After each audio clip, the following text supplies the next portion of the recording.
আজকে দেখাবো তোমাদের বড় রুই মাছের কালিয়া রান্না করার একটা রেসিপি। প্রথমে মাছগুলোকে ভালো করে ধুয়ে ভিনিগারের মধ্যে 10 মিনিট 1 চামচ লিকুইডে ভিজিয়ে দিয়ে ফেলে দিতে হবে। তারপরে এর মধ্যে আদা, রসুন, নুন, হলুদ আর একটু সরষের তেল মাখিয়ে মোটামুটি 30 মিনিট মতন রেখে দিতে হবে। দিয়ে খুব সুন্দর করে তেলটাকে তাতিয়ে ভালো করে ভেজে নিতে হবে। তারপরে প্রথমে কি করতে হবে, শুকনো লঙ্কা, দারচিনি, এলাচ, তেজপাতা দিয়ে দিতে হবে। দিয়ে ভালো করে নাড়াচাড়া করে একটু গন্ধ বেরোলে তার মধ্যে পেঁয়াজ লম্বা লম্বা করে কেটে পেঁয়াজগুলোকে দিয়ে সুন্দর করে লাল করে ভেজে নিতে হবে।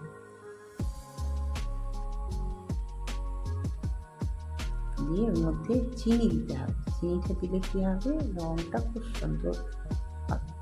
এর মধ্যে এবার পেঁয়াজ যে মিক্সিতে পেস্ট করে নিয়েছিলাম সেটাকে দিতে,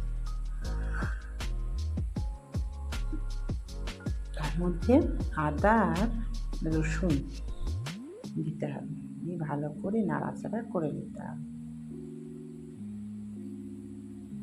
তারপরে চিনি, হলুদ গুঁড়ো, জিরে গুঁড়ো, ধনে গুঁড়ো, লাল লঙ্কা গুঁড়ো, লবণ সব এক জায়গায় করে একটু সামান্য গরম জল দিয়ে পেস্ট করে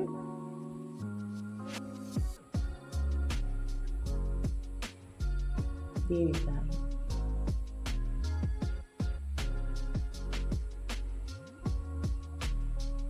ভালো করে নাড়াচাড়া করে নিয়ে এর মধ্যে টমেটোটা ভালো করে পেস্ট করে নিয়ে দিয়ে দিতে হবে। তারপরে দইটাকে ফাটিয়ে ভালো করে চামচ দিয়ে ফেটিয়ে নিয়ে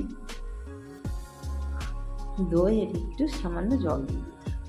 দিয়ে ভালো করে নাড়াচাড়া করে নিয়ে যখন ফুটবে তখন মাছগুলো দিয়ে দিতে হবে। ঠিক নামাবার আগে গরম মশলা দিয়ে দিতে হবে। ব্যাস রেডি হয়ে গেল বড় রুই মাছের কালিয়া। আজকের রান্নাটা কেমন লাগলো অবশ্যই জানাবে। আবারও ফিরে আসবো নতুন কিছু। তোমরা হবি অফ সুলেখা চ্যানেলের পাশে থাকবে, আনন্দে থাকবে, যে যার নিজের কর্মের মধ্যে থাকবে। আবারও ফিরে আসবো নতুন কিছু। আজকে আসি, টাটা।